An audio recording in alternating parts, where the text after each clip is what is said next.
अस्सलामुअलैकुम dear students, उम्मीद है जी आप सब खैरियत से होंगे। आज हम डिस्कस करेंगे class 9 journal math chapter number 5 exercise 3.3 और उसकी जो लास्ट क्वेश्चन है क्वेश्चन नंबर 6। ठीक, तो बच्चे क्वेश्चन ज़रा ट्रिकी से हम पहले इसको पढ़ते हैं। इसमें कहता गया है a sum of money is divided among 3 persons A B and C. यानी पहला बंदे का ए नाम रखा है, सेकंड का बी और तीसरा का सी रखा है। अगर कोई मतलब मनी है आपके पास, मुकर्रर अमाउंट है, कितना है वो उसने नहीं दिया है कोई अमाउंट। अगर आप 3 बंदों में तकसीम कर रहे हैं ए बी एंड सी, ठीक है, इन 3 बंदों में तकसीम करते हैं किस हिसाब से? In the given ratio 10:7:5। यानी ए को 10 दे रहे हैं, बी को 5 और सी का जो है बी का 7 और सी का 5 रेशो इसने बिल तरतीब गिवन किया है। तो इस हिसाब से हम इनके माबेन क्या करते हैं? तकसीम करते हैं। तो तकसीम के बाद क्या होता है? If we gets R S 14 more than C. अगर हम इस रेशो के हिसाब से कोई मुकर्ररा अमाउंट अगर तकसीम करते हैं, ठीक, तो क्या होता है? बी सी से 14 रुपये ज़्यादा गेन करता है। यानी बी का जो अमाउंट होगा वो सी से ज़्यादा होगा। कितना ज़्यादा होगा? 14 ज़्यादा होगा। यानी बी के अमाउंट से अगर सी हम माइनस करेंगे तो 14 रुपये बच जाएंगे। ठीक, तो अगर बी सी से 14 ज़्यादा लेता है तो बता दें how much will A get. तो ये बताओ ए कितना लेगा, and what is the total sum of money. तो बताओ कितने पैसे आपने इनके माबेन तकसीम किया होगा। तो टोटल सम ऑफ मनी भी आपने निकालना है, तीनों के माबेन कितने पैसे हैं वो भी, ए कितना लेगा वो भी निकालना है। अगर कंडीशन इसने दिया है कि बी सी से 14 रुपये ज़्यादा लेता है तो टोटल पैसे कितने होंगे और ए कितना लेगा, ये चीज़ हमने निकालना है। तो हम सॉल्यूशन की तरफ बढ़ते हैं। तो सॉल्यूशन स्टेप कुछ इस अंदाज में होगी। सॉल्यूशन, ठीक है, पहले हम इसको रेशो में लिखते हैं, ए रेशो बी रेशो सी। दिखाएंगे पहले ए है तो ए कितना है? गिवन रेशो 10 दिया है। सेकंड में बी है तो सेकंड में 7 है और लास्ट में सी है तो सी का हम देंगे 5।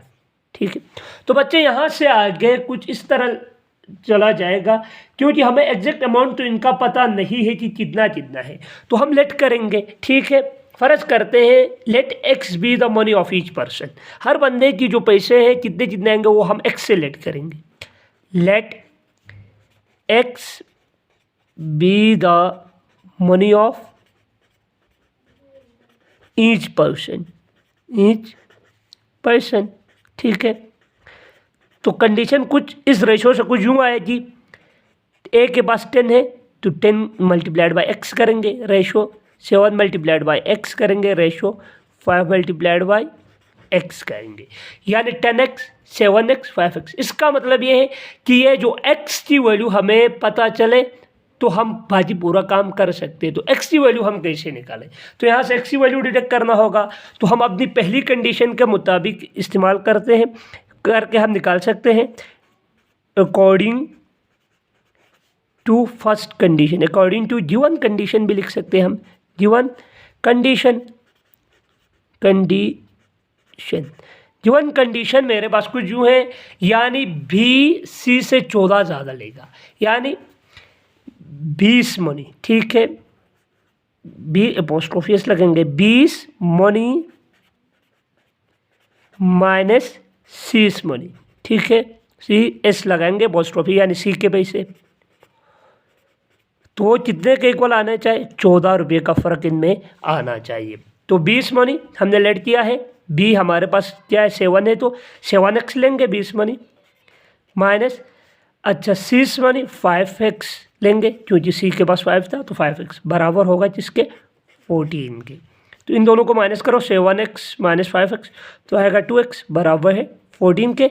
हमें x की वैल्यू चाहिए तो 2 इस तरफ जाएगा तो डिवाइड होगा, क्योंकि इधर मल्टीप्लाई हो रहा है।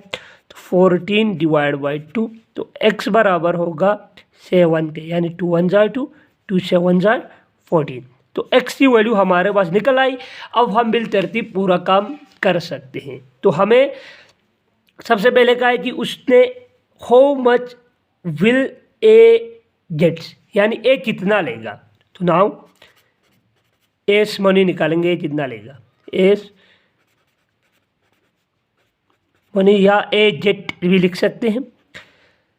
ए कितना है 10x है, ठीक है 10x, तो हमें डिस्टर्बेंस x क्रिएट करता था, तो 10x की वैल्यू हमें निकली 7, तो हम लिखेंगे 7, तो 7 10 70 रुपीज़। ए कितना लेगा 70 रुपीज़ लेगा, ठीक है ये हमने निकाला। दूसरा question, what is the total amount, total sum of money कितना होगा, तो टोटल सम ऑफ मनी निकालने के लिए हम लिखेंगे नाउ, ठीक है सम ऑफ मनी निकालेंगे, total sum of money, total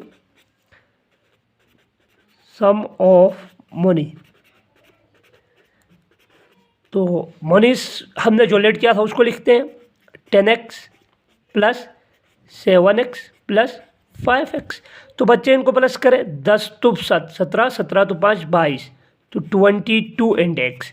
तो x की वैल्यू हमें पता है 22, x हमारे पास 7 है, तो हम x की जगह में क्या लिखेंगे 7, तो 22 ज़रब 7 ये आता है 154 रुपीज़, ठीक है। तो बच्चे देखिए टोटल जो सम ऑफ मनी तीनों का प्लस करेंगे तो 154, हमें क्वेश्चन में कहा था what is the total sum of money, तो total sum of money 154 rupees होंगे और ए 70 रुपीज़ लेगा। तो ये दोनों चीज़ें हमसे पूछा था, हमने दोनों सोल्व कर लिया और कोशिश की थी आपको समझाने की। उम्मीद है कि क्वेश्चन आपको समझ में आ गई होगी। अगर आपको लेक्चर पसंद आया है तो चैनल को ज़रूर सब्सक्राइब करें। इंशाल्लाह बच्चे हम चैप्टर नंबर 4 लेके बहुत जल्द आपसे दोबारा मिलेंगे, तब तक के लिए मुझे दे इजाज़त, अल्लाह हाफिज़।